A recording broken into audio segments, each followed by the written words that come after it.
اعوذ باللہ من الشیطان الرجیم بسم اللہ الرحمن الرحیم وقالت طائفۃ، اب ایک بڑی سازش کا ذکر ہو رہا ہے کہ جو انہوں نے کی تھی مسلمانوں کے خلاف اور محمد رسول اللہ کو ناکام بنانے کے لیے۔ اس سازش کا پس منظر کیا تھا کہ چونکہ صورتحال یہ آ چکی تھی دنیا کے سامنے کہ جو ایک مرتبہ دائرہ اسلام میں داخل ہو جاتا تھا، اب چاہے اسے مار دیں، اسے پیٹیں، اسے بھوکا رکھیں، اسے سزا دیں، جو بھی ٹارچر کریں، واپس نہیں آتا۔ تو دھاک بیٹھ گئی نا کہ اسلام کے اندر کوئی ایسی کشش ہے، اسلام کے اندر کوئی ایسی حقانیت ہے، کوئی ایسی مٹھاس ہے کہ ایک آدمی بڑی سے بڑی قربانی دینے کو تیار ہے ایک دفعہ اسلام قبول کرنے کے بعد، اسلام کو سے دستبردار ہونے کو تیار نہیں۔ یہ جو ساکھ بن گئی تھی، اس کو توڑنے کا ذریعہ سوچا انہوں نے کہ ایسا کرو، صبح کے وقت اعلان کرو کہ ہم ایمان لے آئے، سارا دن محمد کی صحبت میں رہو صلی اللہ علیہ وسلم، شام کو کہہ دو جی دیکھ لیا ہم نے، کچھ نہیں ہے یہاں، یہ دور کے ڈھول سہانے ہیں، ہم تو اپنے ہی کفر میں جا رہے ہیں، اپنے ہی راستے پہ جا رہے ہیں۔ اب اس سے یقیناً کچھ لوگ سمجھیں گے کہ انہوں نے سازش کی ہوگی، کچھ لوگ سمجھیں گے کہ بھائی بڑے متقی لوگ تھے، بڑے خشوع و خضوع کے ساتھ آئے تھے، بڑے اعلان کے ساتھ، شان کے ساتھ انہوں نے کلمہ کہا تھا اور ایمان قبول کیا تھا، پھر دیکھو سارے دن حضور کی محفل میں بیٹھے رہے ہیں، کچھ نہ کچھ تو دیکھا ہی ہوگا نا آخر، ایسے کیسے یہ لوگ چلے گئے۔ عام لوگوں کے دلوں میں وسوسہ اندازی جو ہے اس سے کرنا بہت آسان کام ہے، وہ سازش تھی جو بنائی، اور اسی کا اصل میں تعلق ہے قتل مرتد کی سزا۔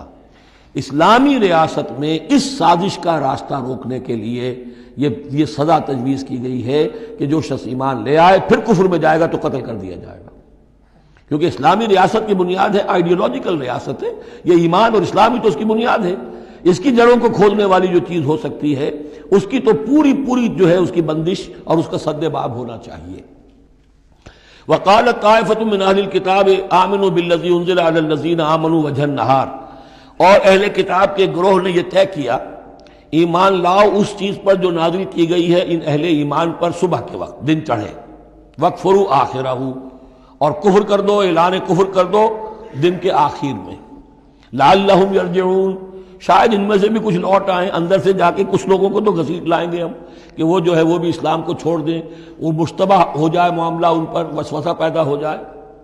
وَلَا تُؤْمِنُوا إِلَّا لِمَنْ تَبِعَ دِينَكُمْ، اور دیکھو ہرگز ایمان نہ لانا مگر اسی چیز پر کہ جو تمہارے دین کی پیروی کرے، ماننی اسی کی بات ہے۔ یعنی خطرہ بھی تھا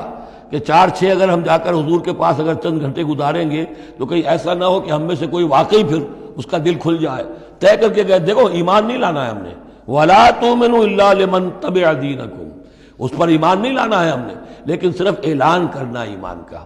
یہ ہے مثال قرآن مجید میں شعوری نفاق، یعنی جو وقت انہوں نے گزارا ہے یہ ہے تو اسلام کا، قانوناً تو مسلمان ہیں، اگر اس دوران میں ان میں سے کوئی مر جاتا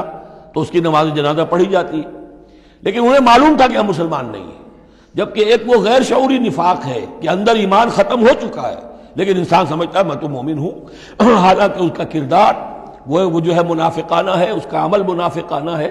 اور اس کے اندر سے ایمان کی پونجی جو ہے جیسے کہ دیمک کسی کڑی کو کھا جائے تو اس شیطین کو چٹ کر چکی ہے دیمک، لیکن یہ کہ بہرحال اوپر ایک پردہ پڑا ہوا ہے، وہ ہے غیر شعوری نفاق اور یہ ہے شعوری نفاق۔ قل ان الہدی ھدی اللہ، اے نبی ان سے کہہ دیجئے دیکھو اصل ہدایت تو اللہ کی ہدایت ہے، ان یؤتی احد، اب یہاں پر پھر ان کا قول آ رہا ہے کہ دیکھو ایمان لانا، ان یؤتی احد مثل ما اوتیتم، مبادا کسی کو وہ شے دے دی جائے جو تمہیں دی گئی تھی۔ یہ رسالت، یہ مذہبی پیشوائی، یہ تو ہماری میراث تھی، ہم اگر انہیں مان لیں گے تو وہ چیز ہم سے ان کو منتقل ہو جائے گی، لہذا ماننا تو نہیں ہے، لیکن یہ کہ ان کی بہرحال کسی طریقے سے ہوا اکھیڑنے کے لیے ہمیں یہ کام کرنا ہے۔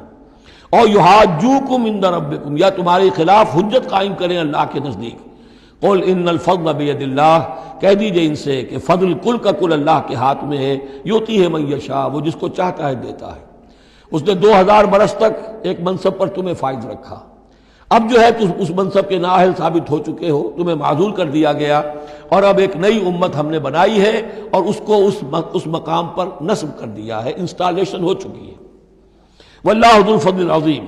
قل ان الفضل بید اللہ یؤتیہ من یشاء واللہ واسع علیم، اللہ بہت وسعت والا اور جاننے والا ہے، یختص برحمتہ من یشاء، وہ مختص کر لیتا ہے اپنی رحمت کے لیے جس کو چاہتا ہے، واللہ ذو الفضل العظیم، اللہ بڑے فضل کا مالک ہے۔ صدق اللہ العظیم۔